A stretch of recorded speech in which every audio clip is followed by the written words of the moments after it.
Do it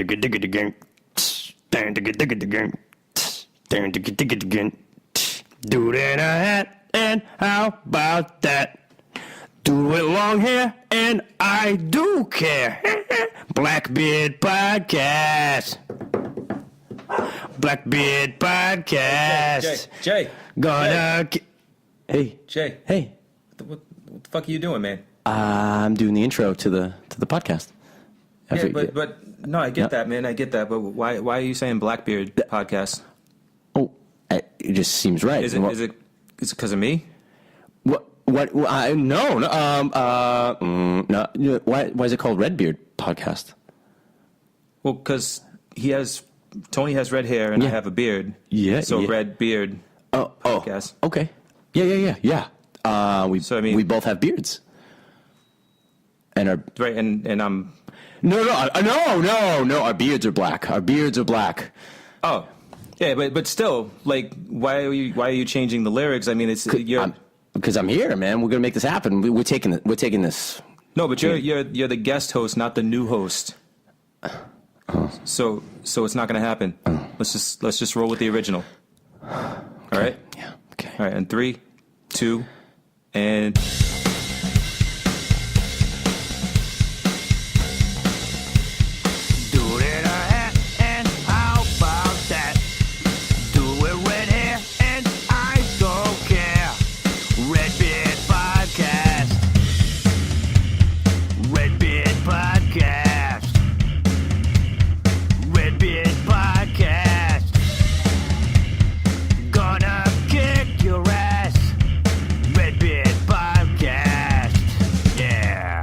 Redbeard Podcast is brought to you by these cool dudes. Hey everybody, it's Cooley, and welcome to the Redbeard Podcast. I am hanging out with my buddy Jay.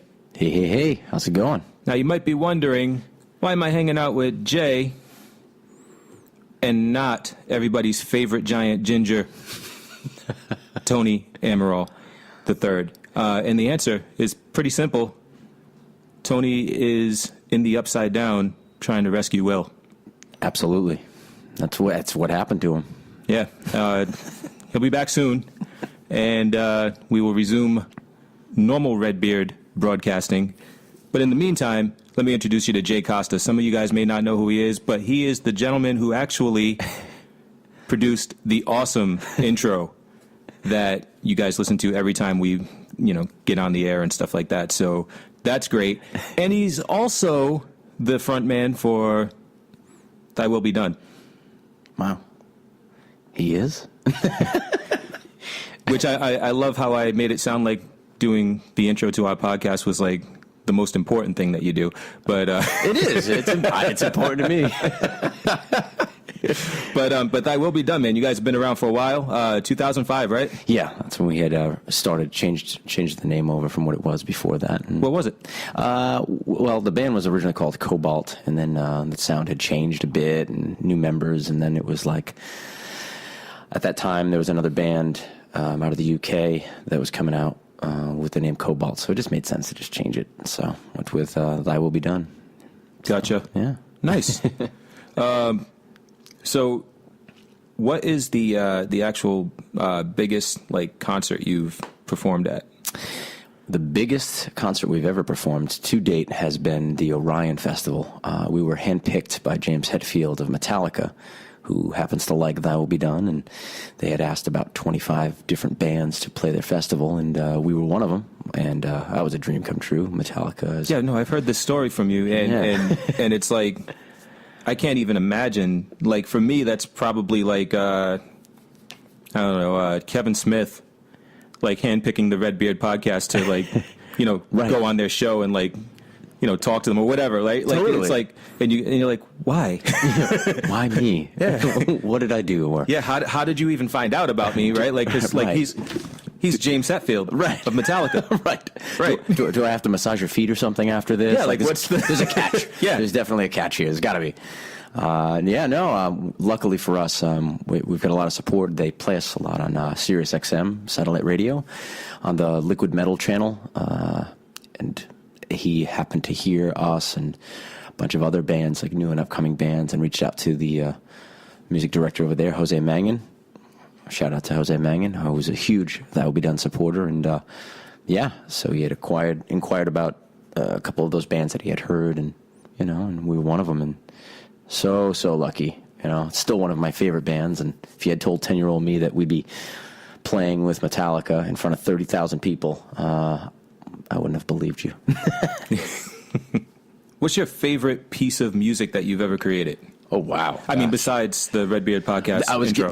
Clearly, that was my response. Yeah. My response was totally going to be the Redbeard podcast introduction. That's my favorite. I mean, a Grammy Award winning. That is just, I mean. Dude, if it doesn't go for a Grammy, man, it's rigged. It's got to be. It's a trap. Oh, gosh. Let's see. I think for any and every artist, they want to always feel like their newest piece is always their best. That's what you strive for, I guess, as any kind of artist or craftsperson. For myself, I guess, our EP that came out at the end of 2012, which is our Temple EP, that was definitely personal favorite, but this new album that we're working on right now is slowly becoming my new favorite, so right. It's like, No, but I mean, is there like a favorite piece of vocal work that you've done, or just one song in particular that you could, if you had to take one song on an island and listen to it forever? Of my own. Of your own. Wow. Which is very conceited, I know, but wow. And it's probably not your personality, so I'm putting you on the spot here, but seriously, I mean, as an artist and a creative, I have my favorite piece of artwork that I've done. Right on, yeah. You know what I mean? And you should. Yeah. And I look back on it and it's what I strive to either do as well as or better than. Right. Right. It's what I gauge myself against. If I'm not meeting that quality, then I'm not doing the job. Right on. So I mean, is there something that you gauge yourself against that you've done in the past that you feel super happy about? Absolutely. Probably be the last track on our first album, which was just, we had written that. We needed, I think, one or two more songs in the studio, and the producer had asked us, to kind of come up with something. So the drummer, myself, the producer, and the other guitar player, we were just kind of messing around and came up with the last track, which is entitled Was and Is to Come. And that one's just very, orchestrated as far as a metal piece can be. There's melodies, there's harmonies, there's heavy parts, but then there's just a vast depth to it, I think, in my opinion. Vocally, I loved what I did.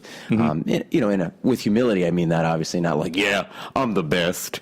That's the best one I ever did. No, not like that. But yeah, I guess that would be my one pick, so I could listen back and say, I remember those days, being a young man, playing metal. And then crapping myself on the island. I don't know.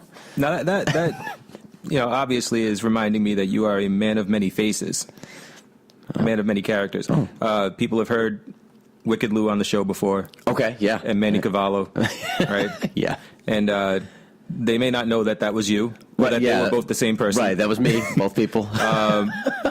And number one, how many characters do you have? And number two, do you find yourself when you're do you have different personas in you? Is it hard for you to differentiate daily who you are? No, definitely not. I swear, no. It's just because it's so natural for you. You know what I mean? I think growing up, my father always did voices. And we'd watch a lot of cartoons, and Dad would do different. He still does. Dad still has an array of voices that he would do. So growing up, Dad would, depending on the situation or whatever it was, Dad would come up with a voice or do something, and so I think from there that inspiration, and then loving cartoons and getting into comics, and I always wanted to.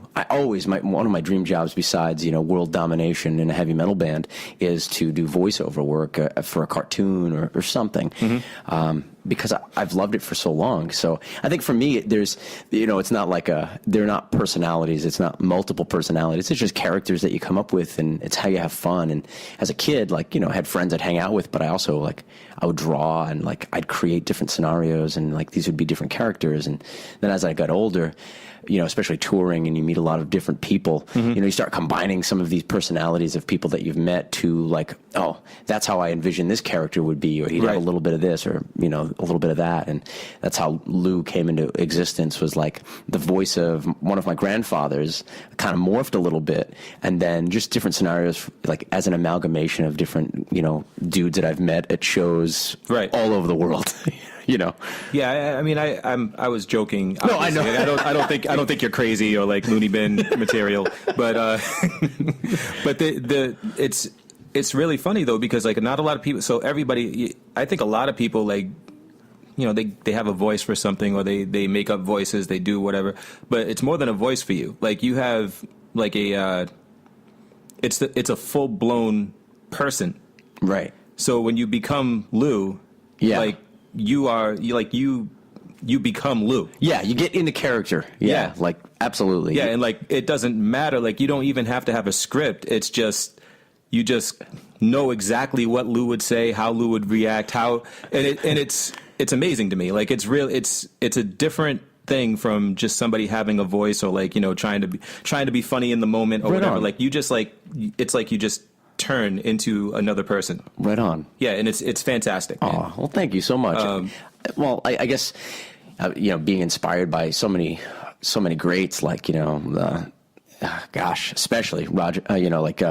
Robin Williams is like number one, I'd say, and then with like Jim Carrey, you watch, or I would watch some of these individuals, just get into physical comedy, but also have voices and characters that they would do, and just to see them morph into it was like they became that person or whatever voice they were in, that character, and I don't know. I've always been inspired by that. Yeah, like for me, what's even more amazing is that it's not like you're doing an impression.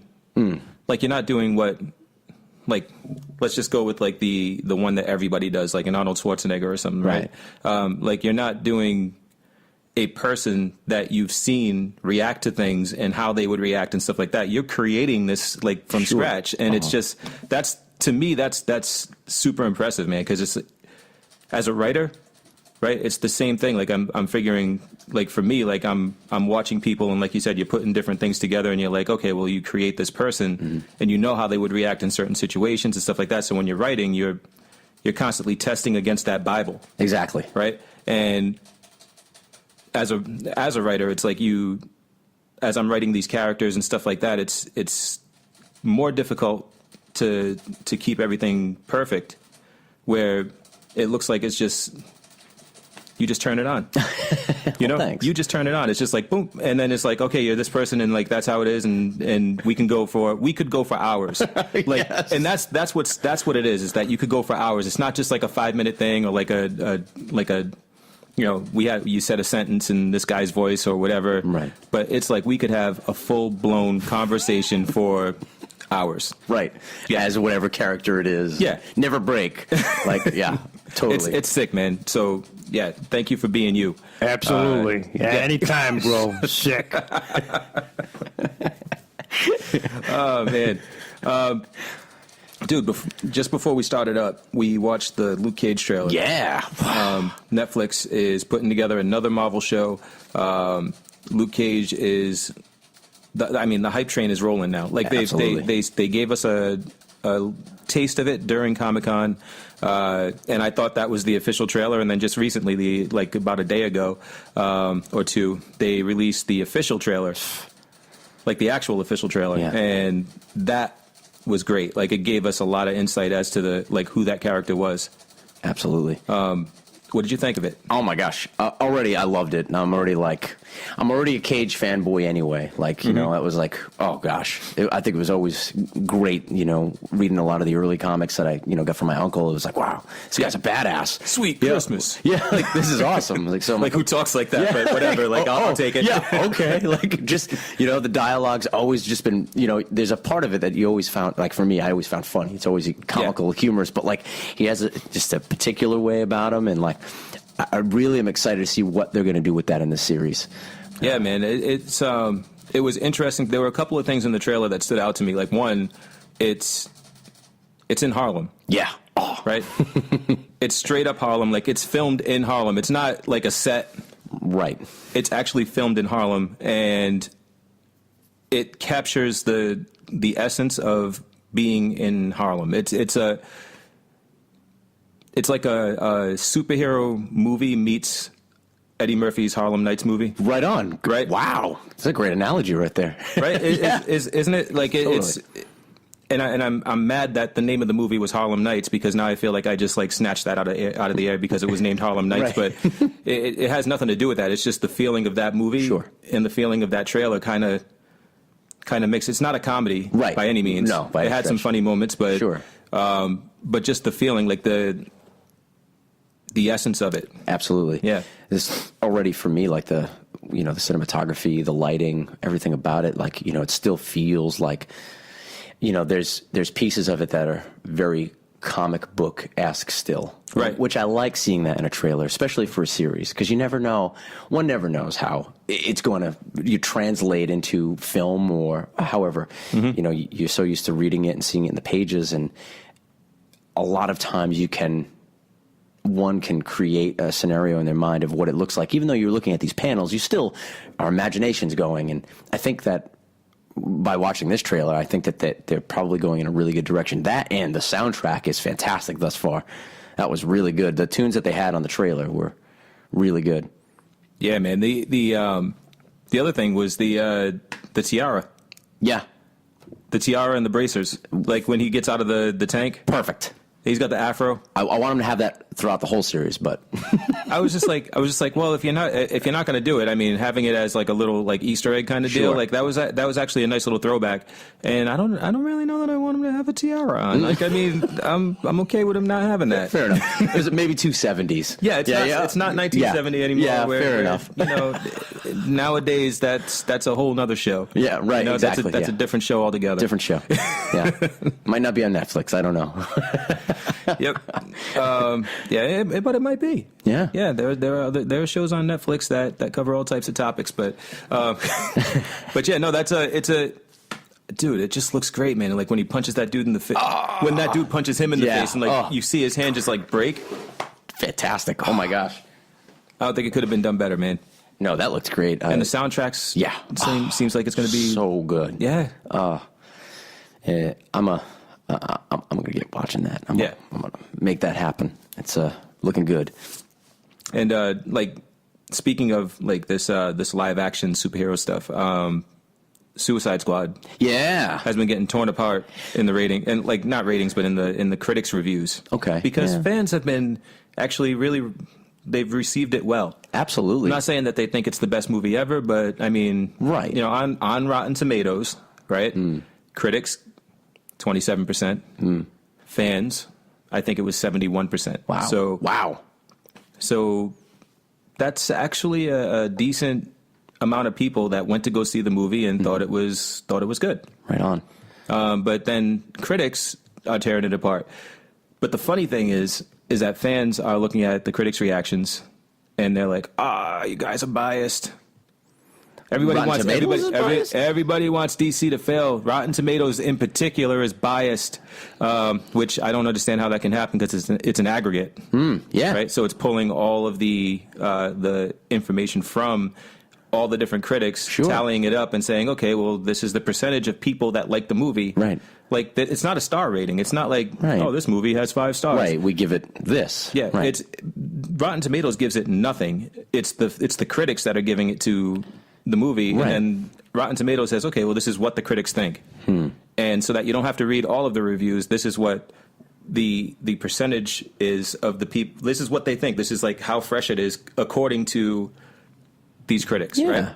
So people are like really mad at Rotten Tomatoes for giving it a 27%, but they're not giving it a 20%. Right. And even better, Rotten Tomatoes is owned by Warner Brothers. Boom. And we know Warner Brothers owns DC Comics. That's right. So, I mean, why would people even... I mean, wouldn't they be biased against Marvel movies? Sure. But they kill it on Rotten Tomatoes. Like, every time a Marvel movie drops, it's like, it starts off mostly at, like, in the 80s and 90s. Mm-hmm. And then sometimes it drops down a little bit, but you never really see a Marvel movie drop below, like, a 50. Right. And I don't even know if it's ever even gotten that far. Wow. But... I think the only thing that I can, unless there's some sort of like reverse propaganda going on. Reverse psychology. This movie sucks. Yeah, right. Like we want people to just, Dude, if we tell bash them it it. sucks, they're going to want to go and see it just to prove us wrong. Get the fans to defend the movie so people read what the fans write and say, wow, now I need to go see it. Well, I mean, I don't think with the movie coming out, I mean, people were expecting it to be this huge over-the-board smash hit, other than just a really good, comic flick with some action. Right. So I don't understand why people have this negative disposition right off the bat. I think a lot of it has to do with the critics that are, rating this movie or viewing this movie are going into it expecting something different. But what did critics say about Howard the Duck? Were they, did critics say anything about Howard the Duck? I mean, did they even waste their time with that? I mean, I don't know. I'll be honest with you. Howard the Duck is something that's from my childhood, and I watched it and I liked it. Right, same. But am I like running out to buy the new Blu-ray or anything like that? No. Like you can come out with a Blu-ray of Howard Sure. the Duck, I probably will leave it on the shelf. Right. But I was fond of it. I'm fond of it. Same. I Absolutely. have nothing Very against special Howard the place Duck. in my heart. If they came out with a new Howard the Duck movie, like a remake, I might not go see it. Now, based on nostalgia, like it just, you don't want it to ruin the memories you have? No, because like I said, I'm just fond of it. I'm not like, it's not like I'm in love with that movie, but I just, it's not. Howard the Duck just is like, I don't know. I guess he has his fans. Sure. I guess some people like him because there's a comic book and it's Yes, doing pretty well. right. But it's a talking duck. I mean, Yeah. like Or Donald- dog. Yeah. Donald, Daffy. I mean, like, Sure. I wouldn't go see a Daffy Duck movie or a Donald Duck movie. Right. So for those same reasons, I probably wouldn't go see Howard the Duck, even though he's more geared towards like adults because he's Right. like crass and rude and Sure. Yeah, absolutely. and Adult themed, it would be. Yeah. I mean, you would have to. It depends on the voice talent, I guess. Yeah. You get somebody like a really good voice talent behind it, like you get Kevin Hart, Oh, wow. Yeah. right? Which would be a really weird Howard the Duck, but But it would be amazing. but it would be funny. Yeah. Like if it was something that was just gonna make, like if I was gonna piss my pants laughing, I'll probably go see it. Right. But Totally. but as a comic book movie, like it wouldn't like grab my attention. Like if Fair it was enough. just if they just had like a no name guy voicing them or whatever. Sure. But yeah, so I don't know, man. I don't even know where I was going with that. Like, where did Suicide Squad. Yeah, Yeah. like the critics, I think, were expecting something different. Sure. They were expecting like an Avengers movie or Okay, I could see that, but wrong expectation. yeah. They were talking about a group of criminals that aren't supposed to be likable. Ever. Right. And they're recruited to like do something like to save the world against people that are supposed to be worse than them. Right. Right. So they're And- completely expendable. Yeah, exactly. They're expendable and they're supposed to be. Right. So what were they expecting? It's basically supposed to be like a Dirty Dozen kind of deal, right? Totally. Yeah. That's Yeah. the vibe I got from it. Yeah. So they go in, they look at it, and they're like, oh, it's not, Captain America and Iron Man, and it's not that camaraderie, and you don't have like any sense of like, these people like, wanting to get each other's backs, but they're not supposed to. They're supposed to, they should stab each other in the back, if anything. I agree. Right? But on the other side of that, like if the writing wasn't that great or whatever, they called it lazy writing. Ooh. Which always kind of gets my goat because a lot of stuff out there that even gets great reviews is lazy writing. Sure. Throw A lot of explosions in it, and people like it. Yeah. But it doesn't mean that the story's any good. right. And story is recyclable. Absolutely. Everything is lazy. Everything is lazy writing because there's no original ideas anymore. Formulaic now. Yeah. Yeah. You've got, especially in this type of movie. Now, I'm not Sure. saying you can't have an original movie or an original thought. Sure. But in an action flick that's a superhero movie, it's all based on like the heroes of, Greek mythology and, Right. and or any mythology for that matter. Mm-hmm. But it's all based on those stories and it's just how you retell it. Now, if you retell it creatively and interestingly enough, then, maybe the critics don't realize that it's been done before. Right. So they're like, oh, it's great, it's original, it's awesome, but it's not. Nothing is No. anymore. And You know? I can relate it to an extent, with critics, music critics. Mm-hmm. It's the same thing. All the great riffs, all the great songs have already been written. Yeah. It's how you take that, you exemplify. Gosh, just take your influences and you just package it up yourself, and it's your spin on it and how you package it and deliver it to the listener. Right. So I think especially for a movie adaptation of Suicide Squad, I think it's silly to go into it thinking any more than that. Like you said, I think it was a great example of that Dirty Dozen mentality of just Right. It's not supposed to be this huge epic. It's not. There is only one Winter Soldier. Don't go into it thinking that this is going to be like. Nothing's going to be that. Nothing's going to be Winter Soldier. Nothing's going to be Civil War. Nothing will be Civil War, but enjoy it for what it is. If you know the storyline, then go with it, and Right. don't judge it comparatively to something else. Yeah, I think they wanted it to be more Guardians of the Galaxy. Like these B-level or C-level heroes that nobody knows about that get a movie, and they were expecting it to be like that same magic, Right. that Guardians of the Galaxy captured. Where Sure. But it's not the same kind of movie. First of all, you're on Earth, Right. so there's that. Right. They're antagonists. Yeah, there's nothing redeemable about these people. And I think they may actually try to sell it as some of these guys have some redeeming qualities. They want you to maybe like them as people. Sure. But to be honest with you, I don't know why they should have made them despicable. Like every one of them. Right. Right? Like maybe one, got a bad rap. Sure. Like maybe take Diablo, maybe the dude that, breathes fire or whatever. Maybe he got, wrapped up in gang life and, thrown in jail. But for the most part, these guys should be super despicable. Like, you should not want any of them to really succeed, right? Right. But for the sake of writing a movie, Right. the audience has to get into it, and they have to want that team. There has to be something worse than them, and I think that's where the movie failed, because a friend of mine told me that the villains were, really kind of cardboard, you know? Like, you didn't really care about the villains. Like cardboard cutouts? Yeah, pretty much. Yeah, might as well have been.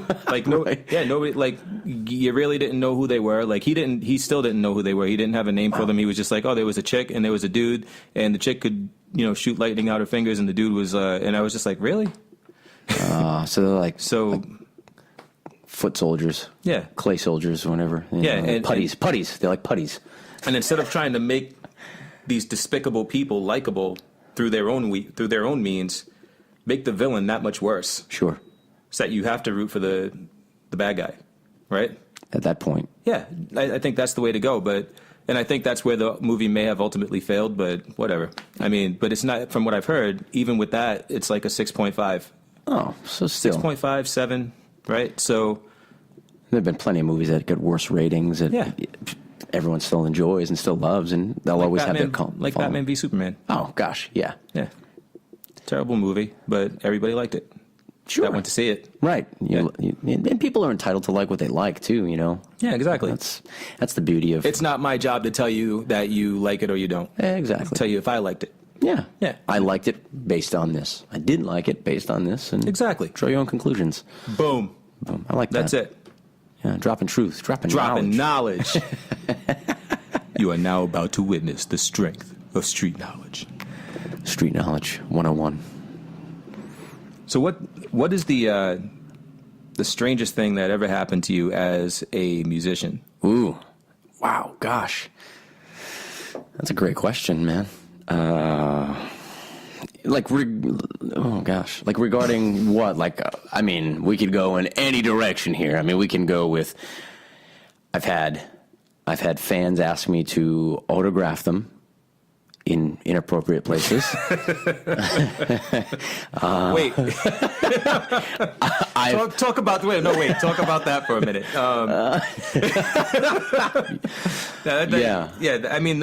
That's got to be like the top of the list. Oh, well, okay. Top of the list being strange fan request would be so awkward. So I had a male fan approach me with his girlfriend. Mm-hmm. Well, I guess it was his girlfriend, and ask if I could somehow couple with his girlfriend. That was the strangest thing. Wait. All right. Intimately. Like, just the two of you? Like, just you and his girlfriend? Like, take her in the trailer and... Yeah. That was strange and awkward and weird. Weird. Didn't like that. I was like, oh, no. No, that's good, thanks. Probably the strangest thing. That's pretty strange. Yeah. I just don't... Like, not about that life, thanks. Yeah, well, I mean, maybe him coming up to you and asking you to autograph his junk, like... Well, it wasn't him who asked me to autograph his... I'm just saying, like, if kibbles and bits. If he did with his girlfriend there, like, that would be weird. Right. Right? Awkward. But not as weird. No, like, maybe, yeah, no, probably just as weird as, like, asking you to just sleep with his girl. Can you sleep? Very odd. Can you just bone my girl? Like... Awkward. Very awkward. They must not have been an item for a while. It must have been... Who knows? I don't know. I mean, that right there would be a fantastic reality television show. Yeah. Just the two of them. Now, I wonder, like, how was she? Was she, like, totally, like, down for it? Or... Oh, my gosh, yeah.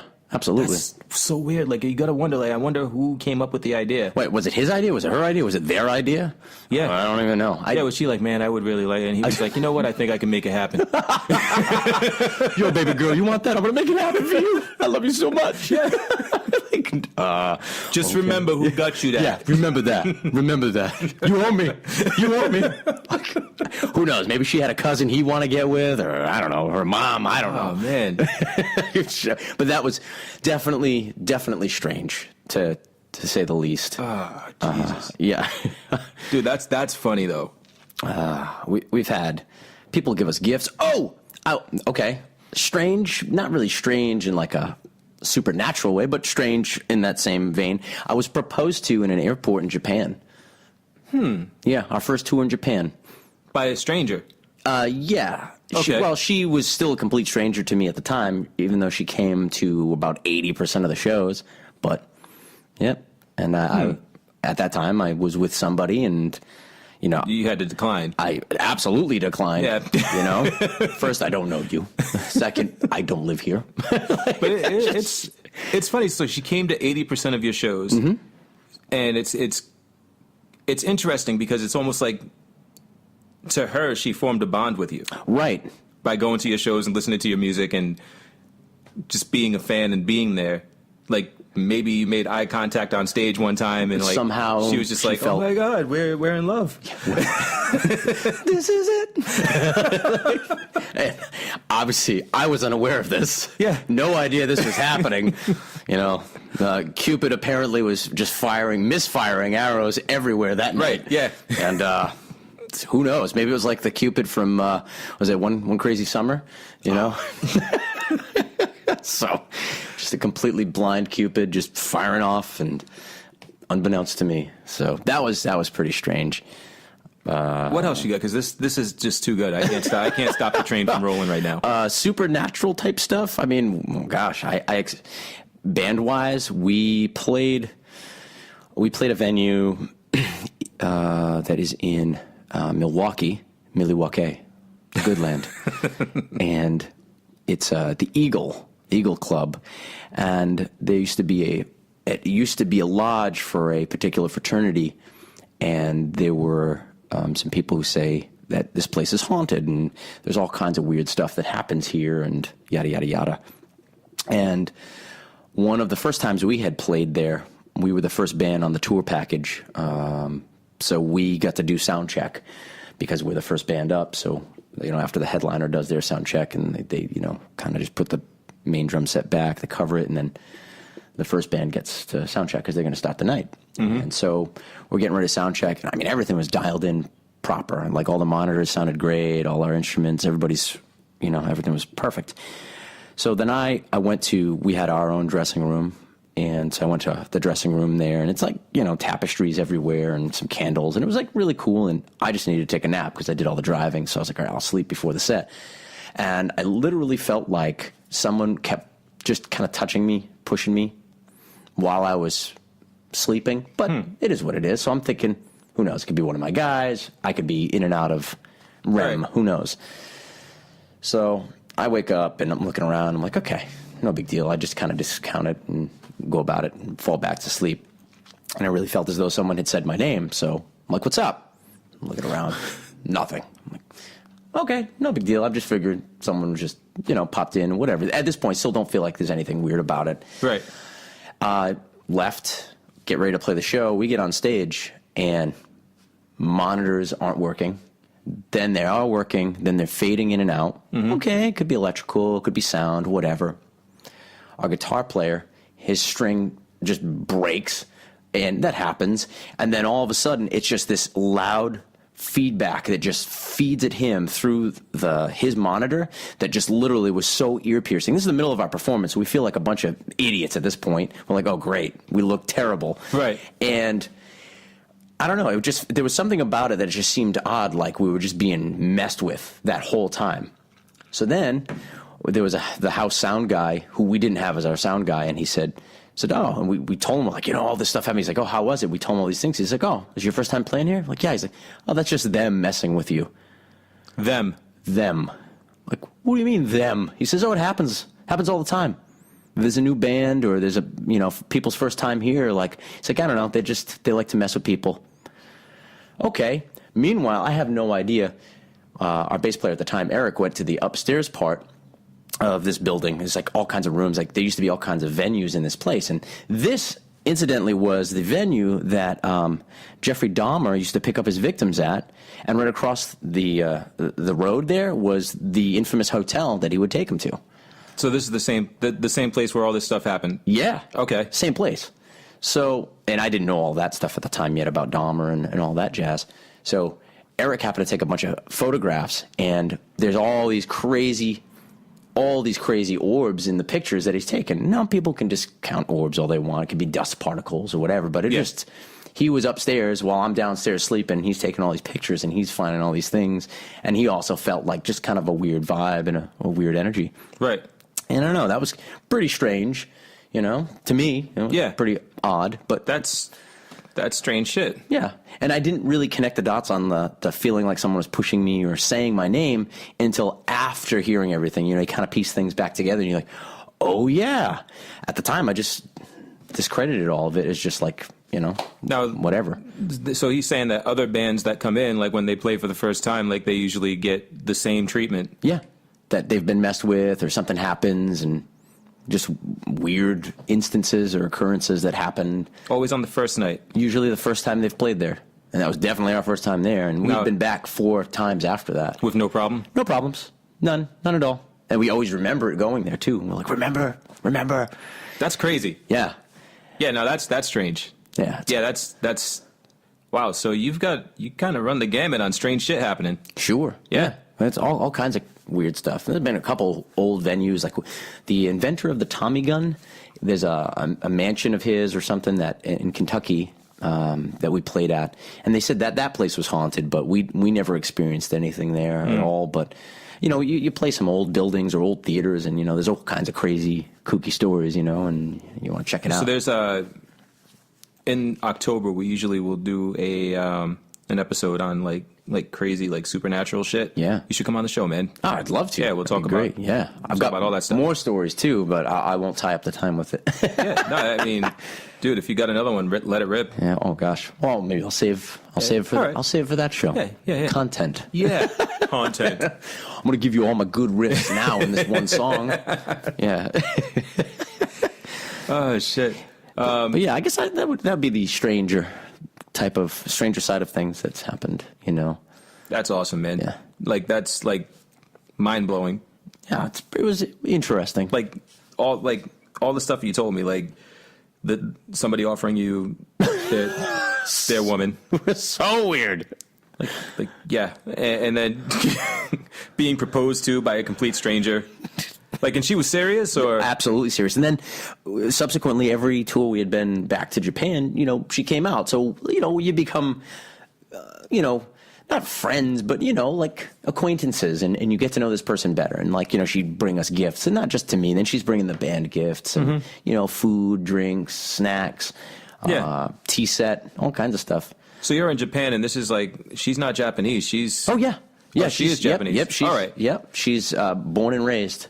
I thought it would have been funny, not funnier, but if it was somebody just followed you from like Massachusetts. Just like, I'm going to Japan. Yep, I'm going to propose to him in there. Japan. He can't say no.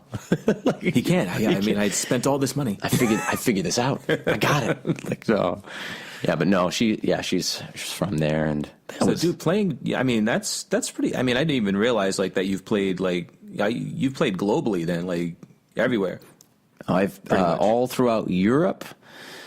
We did 6 weeks in Europe and throughout Europe, so a lot of countries there.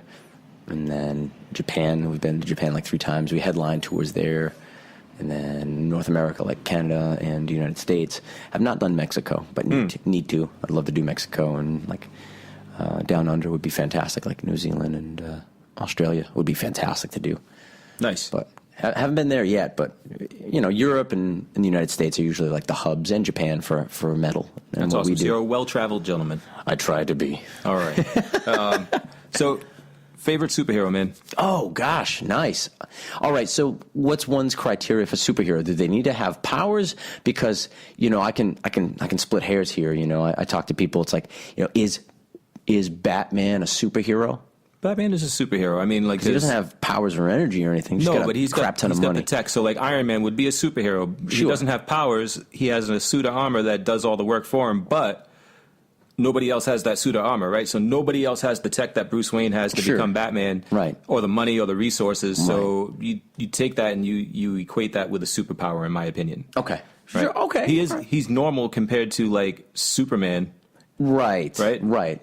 which I have no fucking idea why they did Batman versus Superman. It just makes no sense. Yeah. But I always found that to be odd. But there's just But because we know from a business standpoint, each of those heroes have their devout followers. Right. So when you bring those two together, it's just money to be made. Mm-hmm. But it's also just what can you do with that kind of story? Right. Yeah. At that point. Exactly. But yeah. Anyway. To get back to it, he would be a superhero for sure. Okay. All right. Well, I guess it's difficult. On the Marvel side of things, I've always aligned with the Punisher.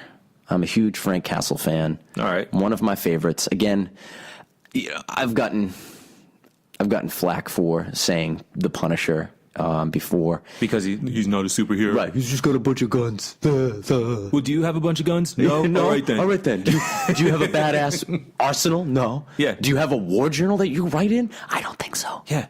Are you a Vietnam vet? Wait, I don't think so. No. Did the mob slaughter your family while you were out playing? No, I didn't think so. Nope. So, it's the ultimate revenge story, and the vigilante, seeking that street justice, and I'm all about that. So, not that I'm all about that. I'm not saying I'm a vigilante. I'm not saying that. I'm just saying, like, as a comic book reader, I was like, If you were, you probably wouldn't announce it on the podcast. No, not at all. So the Punisher has always been one of my absolute favorites on the Marvel side of things. DC. What did you think of The Punisher and Jessica Jones? Or have you not seen it? The newest? Yeah. Yeah, I have not. It's funny. Not Jessica Jones. Jeez, what am I saying? In the latest season of Daredevil. Oh no, I haven't watched any of that. All right. It's been a weird couple of years for me. I don't have internet right now, and I don't have cable or any of that jazz, and no longer have Netflix. I took a hiatus from a lot of that stuff, so just to focus more on music and things like that. Dedication. And it's cheaper. So, there's like, I didn't have cable for a long time, and just being on tour and stuff. There's no sense in having that bill overhead, right? When you're not home. So it didn't make sense. So that was. If you ever want to come by and watch some Netflix, yeah, I got you. And chill. Strange thing number 4. Right, yeah. Whoa. You saw it here first. That goes to a question that Tony posed. What's the biggest cock you've played?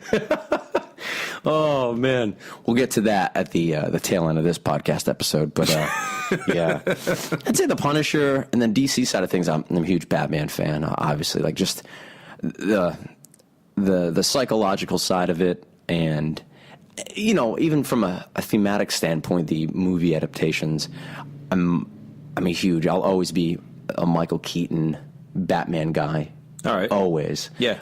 Whether it's the combination of Michael Keaton and Tim Burton's stories and everything, just his skills to capture things, and being one of my favorite directors and writers. I think that, to me, that embodied, not just because it was a very special time in my childhood or adolescence, I should say, but just Batman, even in the comics, is just there's always this dark allure about and that mysticism about him, and also a vigilante, and I guess I have an issue feeling that there's not enough justice in the world. Right.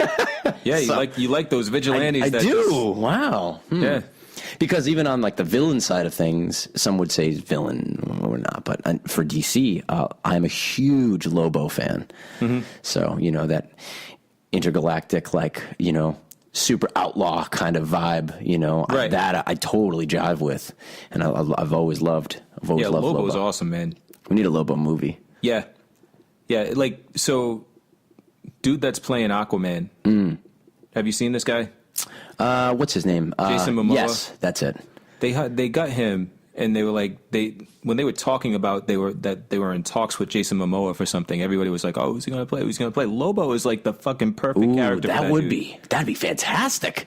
He's got that look to him. He's got a great physique. He is Lobo in my opinion. Wow. Yeah, that'd be pretty sweet. But no, he's Aquaman. Yeah. He's a good swimmer. Or am I the way I refer to him? Not Aquaman. Nah, he's not Aquaman. Yeah, Jason Momoa is playing not Aquaman, and not Michael Phelps. Yeah, dude, Michael Phelps would be a dope Aquaman. That's what I'm saying. As long as they didn't give him any lines. Yeah, just shut your mouth. The minute he opens his mouth, it's like, shut the fuck up, Michael Phelps, please. He's doing great though. Yeah, right now. Yeah. We're killing it in the Olympics. The U.S. is killing. Yeah.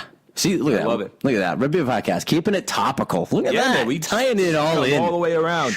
But enough of this Olympic bullshit. Let's get back to comic books. Thank you. Yeah, exactly right. So your favorite storyline in comics? Gosh. Huge for that Infinity Gauntlet was huge for me when it was out during our adolescence. That was huge for me. Extinction Agenda and Executioner's Song. Gosh, those are some of my favorites, those storylines growing up. I know those are all Marvel, but yeah, that's fine. I have no problem with that. Yeah, because I'm a huge Marvel fanboy, so gosh, that's great. Yeah, those were some of my favorites growing up, and I just remember that anticipation of couldn't wait until the next book came out, especially when there was crossover going on and you had multiple characters from different universes, and that to me was it was great. How are they gonna make this work, and right. Yeah, that I've always loved that. I'm a huge fan of that. I love mixing things up and and just to me it's all one, it's all awesome, so why not just shake it up? And it doesn't matter if it's I've always been a huge supporter of let's have a tie-in, movie wise, Marvel, DC, let's make it happen, Now, when I was a kid, that was the same thing. I felt the same way, and it's a lot of people, Frank Miller, The Dark Knight, and Watchmen, and the Alan Moore stuff. Mm-hmm. Everybody was all about that, and I'm just I don't know, maybe I just didn't get it when I was a kid. Because when I'd read that stuff, it was boring to me because it was just a bunch of people talking, and there was when you read the Batman, when you read the Dark Knight, it's you have those news, the people on the news and the captions, and it's fucking 5 pages of that shit before you get to any action. Right. So I'd read that and I'd be I'm fucking bored, and I'd close it. Now as an adult, I appreciate them. Yeah. I went back and I read them all, and and I mean not now, but I mean talking about maybe 20 years ago. Sure, right. When I was in my 20s, I read them and I appreciated them, and like it became a thing for me. But when I was like 16, Going over my head.